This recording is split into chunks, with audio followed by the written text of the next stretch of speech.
Guys, sabi ng pasahero kay palo daw ako. Mayroon akong pasahero dito mga kababayan ko galing ng cash and carry. Namimili ng pang medianoche. Pang emergency ba yan, ma'am? Emergency regalo na. Doon sa mga inaanak mo o sa mga pamangkin, sa mga pinsan? Sa pamangkin. Pamangkin ha. Ayan guys.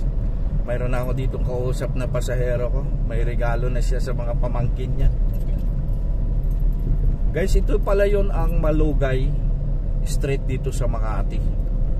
Pero bago ko tapusin ang aking pagbablog, don't forget to subscribe my channel, PD Vlogs. At huwag nyo kalimutan na i-click yung notification mga kababayan ko. Kung hindi labag sa kalooban nyo, subscribe nyo ako, i-follow nyo ako. Kung labag naman itong mga kababayan ko, like and share.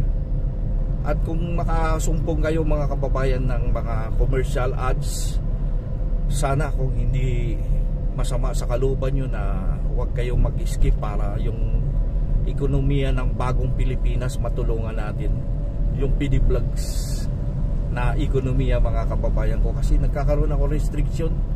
Alam nyo naman mga kabayan na nawalan ako ng editor, kaya nag-upload ako ng walang edit. So sa pamamagitan ng pag-like and share, malaking maitutulong nyo sa akin yan mga kababayan ko.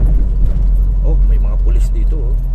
May mga checkpoint dito mga kababayan ko. So undawi lang tayo patungo doon sa paroroonan ni Ma'am at doon na natin siya ibaba sa patutunguhan niya. Guys, always natin sinasabi sa lahat na may mga sakit na mga dinadala natin sa ospital, wala na po silang babayaran. At kung lumakas ang ating YouTube channel, mayroon pa silang 5 kilong bigas kung umabot na tayo ng 100,000 subscriber. Ngayon, kabayan, medyo dito na ba yun, ma'am? Dito na po. O, iakyat natin, ma'am, no? Wow, thank you. Yes. Walang anuman, ma'am. Ito ba yun, ma'am? Dala isa? Yes.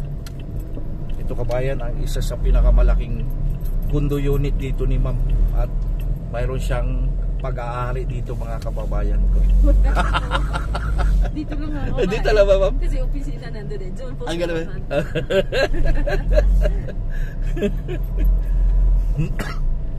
Merry Christmas, advance Happy New Year sa iyo, ma'am. Yes. Dagdagan natin para Ang gano'n. thank you po. Di nga, ma'am. Di nga, ma'am. Opo. Maraming salamat pa, ma'am. Maraming salamat pa. Pag nag-wrap ako ganun din lang. Ganun ba, ma'am? Oo. Salamat, ma'am. Ayan mga kababayan ko, naabutan tayo ng kunting konsiderasyon. Napakabait ni ma'am talaga. Dito pala siya nag-uopisina mga kababayan ko. Oo.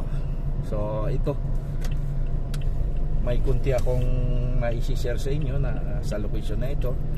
Ito ay ang Malugay Street sa Makati City. Napakaganda nito kabayan na lugar na to. Malinis, maliwalas ang kapaligiran. At sa panahon ngayon, Christmas, New Year, awa ko kabayan, parang nagtatago ang aking mga passenger. Wala din gano'n nagbubuk sa aking Grab taxi. So ito mga kababayan ko, share ko to sa inyo ha. Magandang umaga sa inyo lahat. Kumusta kayo dyan mga OFW natin na mga bayaning buhay around the world, saka sa mga kababayan natin na mga TikToker members at millennials group. Ito kabayan ang i-ano natin ngayon sa inyo ha. Maraming salamat sa lahat ng mga sumusubaybay. Sana inuulit ko mga kababayan ko, kung hindi labag sa kalooban nyo, subscribe nyo ako. Kung labag naman ito mga kababayan ko, like and share para mawala yung restriction ni PD Vlogs. Panuorin at i-like yung mga upload na video ko mga kababayan ko, kasi yung mga review natin nakukuha, inuulit natin, itinutulog din natin sa ating mga kapwa na may mga sakit at wala na po silang babayaran. Kung lumakas ito kabayan, ipapangako ko sa inyo na mayroon silang bigas na makukuha sa akin, dahil hindi naman tayo lumalabag at nagbibigay ng mga palpak na mga pananalita, kumbaga mga kababayan ko. Tutuparin natin ito alang-alang sa ating mga pangako. Ang inyong lingkod, PD Vlogs, Hindi ko na siguro pahabain ang aking pag-upload ng video. Maraming salamat sa ating Luzon, Visayas at Mindanao, tsaka sa ating mga kababayan around the world. Maraming salamat. At tsaka doon sa pasahero kong bumaba, maraming salamat sa iyo, madam ha. Kumusta po? At advance Happy New Year. Bye bye. Lord Jesus Christ, I love you.